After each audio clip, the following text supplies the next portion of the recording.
Billy Joe paring knife makes pimiento and cheese and collard greens. William Hovey Smith, 2016. I'm the author of Backyard Deer Hunting and also the owner of a new company, Hovey's Knives of China, where we take ancient designs of Chinese knives and make modern cooking implements out of them. We also have a Billy Joe Rubideoux line where we make knives out of found steel objects such as this old tiller point. And this knife started out its life as a tiller point on a forge. And now we have it completed and you're going to see it do some work. This is Hovey Smith, the Backyard Sportsman. And today we're going to introduce to you our new paring knife. And this is the little fellow here. And we're going to cook much of a holiday meal using this knife to prepare everything, including these rather impressive leaves here, which are collards, if you did not know them. Now we also have other knives too. This is our bok choy chopper, a very excellent chopping knife. This is our point square. This is the large version. And this is our general cook's knife. Now throughout this preparation we will be using these and more actually, but concentrating on our handy little paring knife. Now the paring knife cannot do everything in the kitchen, but it can do some things extremely well and is probably the most commonly used knife in the kitchen. Yeah. So we're going to come up and show you how we use it with preparing several vegetables. On these collard leaves, what is done with our knife is you just take it on the side of the stems and you just cut so you get the stem out of here. And as you see, it cuts very cleanly and very well, and you lift the skin out and you're completely cut. Then you just fold the leaves over and dice them up in some smaller pieces.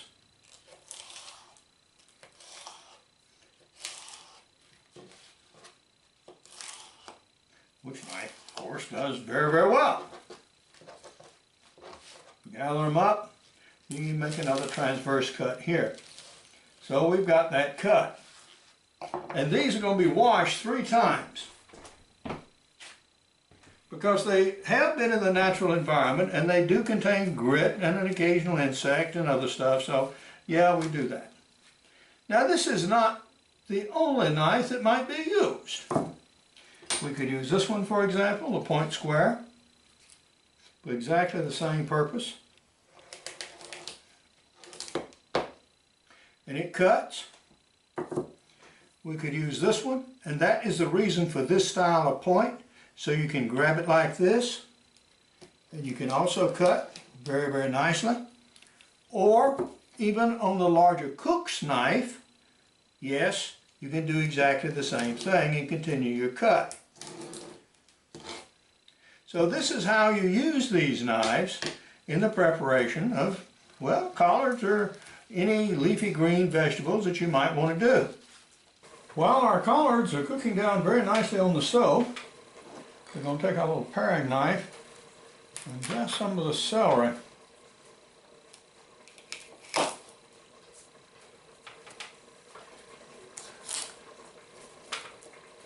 I'll be using the celery in both the dressing as well as some celery stalks that we're going to stuff with homemade pimiento and cheese.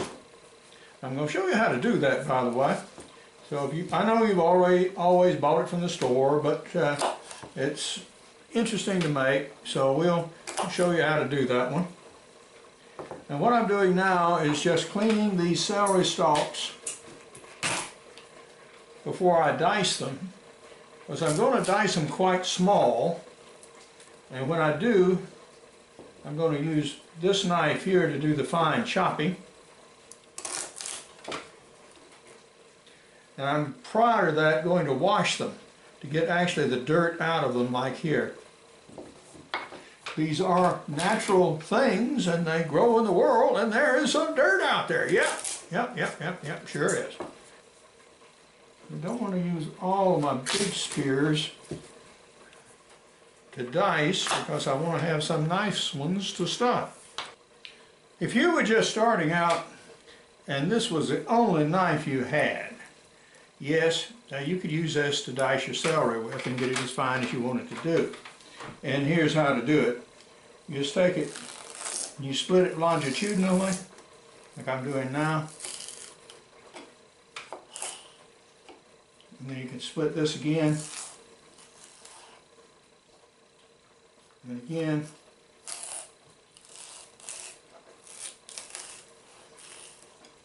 And then bunch it up together, and you can dice very, very fine indeed.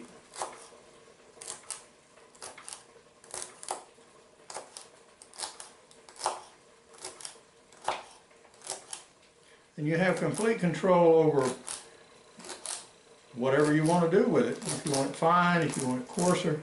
But I'm dicing this pretty fine.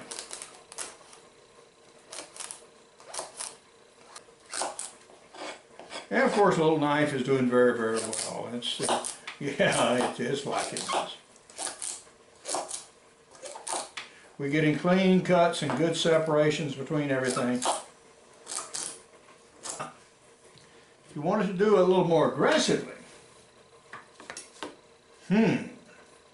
yeah, you do basically the same thing. You split it down.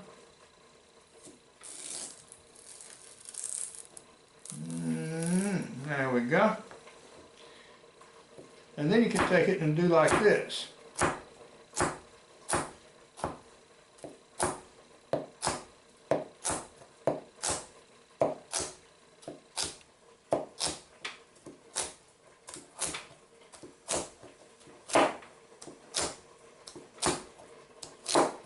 I'm both chopping down and dragging through a little bit to cut these stringy fibers. Okay, but I don't want that coarse. What do you do now? Okay, that's when you do this.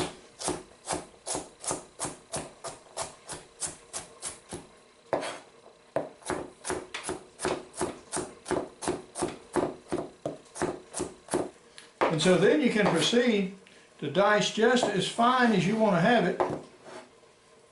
So you want to cut a little more out of that one. Okay. And use the flat of the blade to sort of rake it off.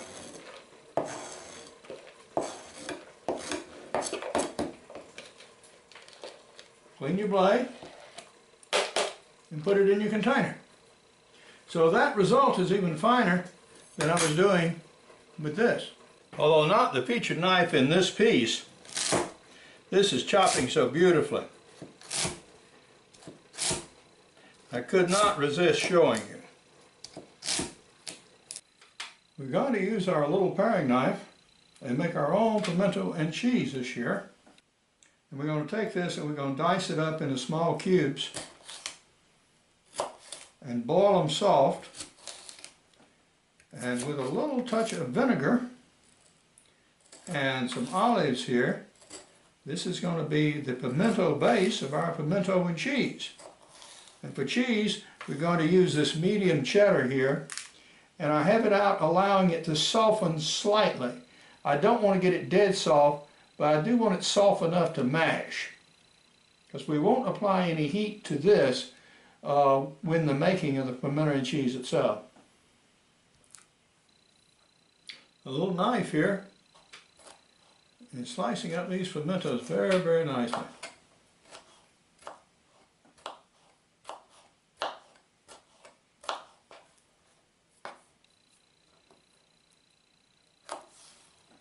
It's just the thing you need to get nice, good cuts so you get about the same size product.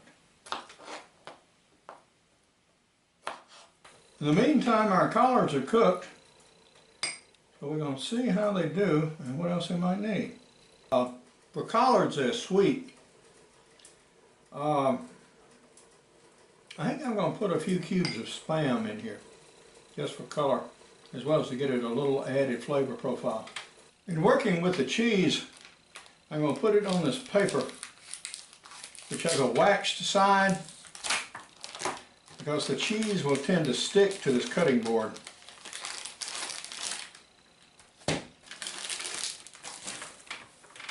And one way or another, I'm going to be using all this cheese. And what I want to do is just cut off little hunks like this.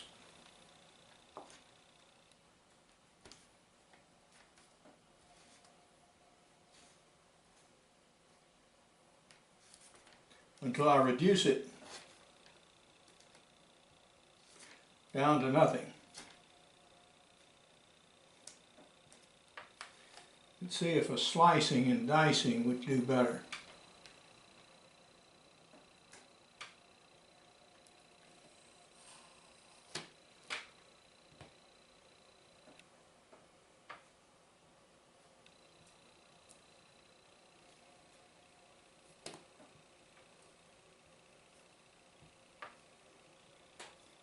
Yes, I think so.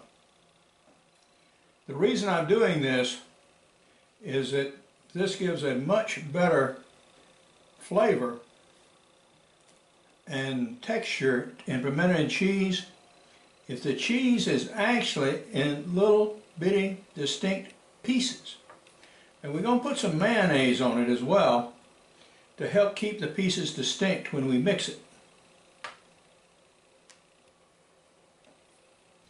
Now we're going to use the delicate point of this little paring knife to very finely dice up these olives, almost like you were doing a dissection.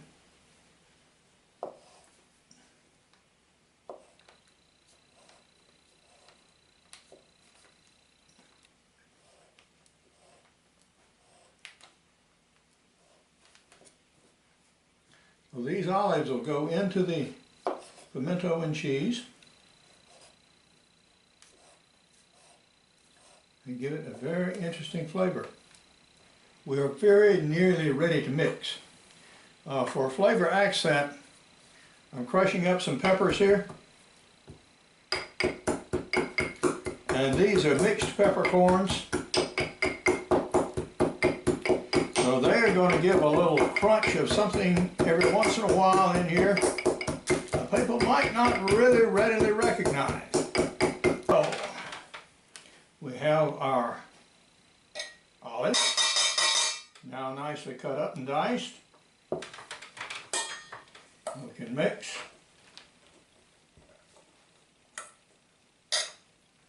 Have our pimentos.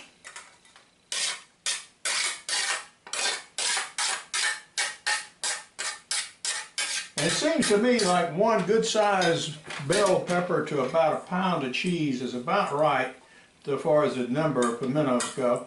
And a few of our crushed peppercorns here. You sort of scrape off the bigger ones, those that didn't quite get crushed.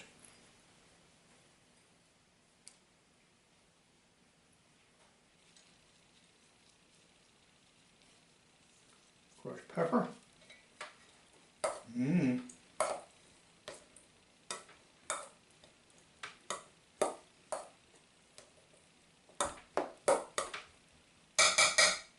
Okay, and now we're ready for the mayonnaise. It's easy to put too much mayonnaise in my opinion.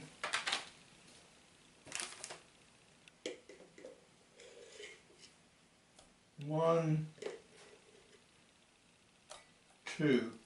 Let's see how this does.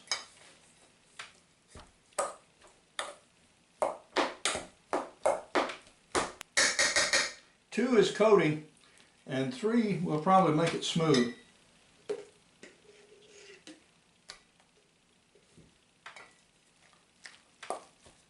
Yeah.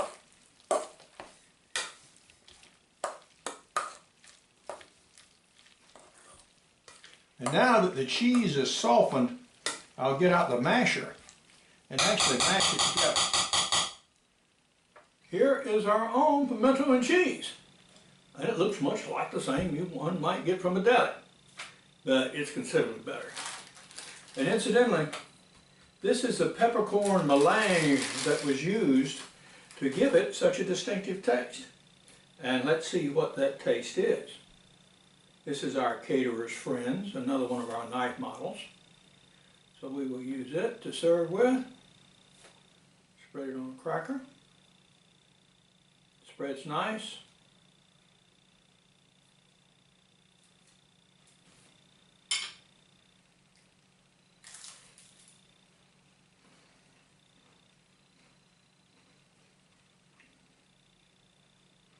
I had all sorts of little flavors running around on the inside of my mouth. Yep, we tasted the olives, we tasted the pimentos, we tasted certainly the cheese, and we tasted occasionally a bit of the peppercorn. And because these are different peppers, yeah, each time you crunch one, you get a slightly different sensation. So this is an excellent product, and I would certainly recommend you whomp some up next time you want to do something a little special in the way of pimento and cheese. Now we shall continue with our adventures with our little paring knife here and see what other things it can get into. But now, this is Hovey Smith, reminding you to hunt what you eat and eat what you hunt. Be legal, be ethical, be safe, goodbye, God bless, and see you next time. Here is a look at our soon-to-be trademarked banner and some of the knives we make, and here is even more of them. Now, I am the author of a series of outdoor books, including backyard deer hunting, crossbow hunting, extreme muzzleloading, and practical bow fishing, and all of these have chapters on knives and how to use them as related to those particular subjects.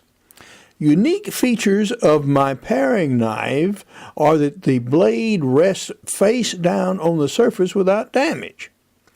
For more information on my books, blogs, and more than 475 videos, you can go to my website, www.hoveysmith.com. Good hunting and good eating from the outdoors. Goodbye and God bless.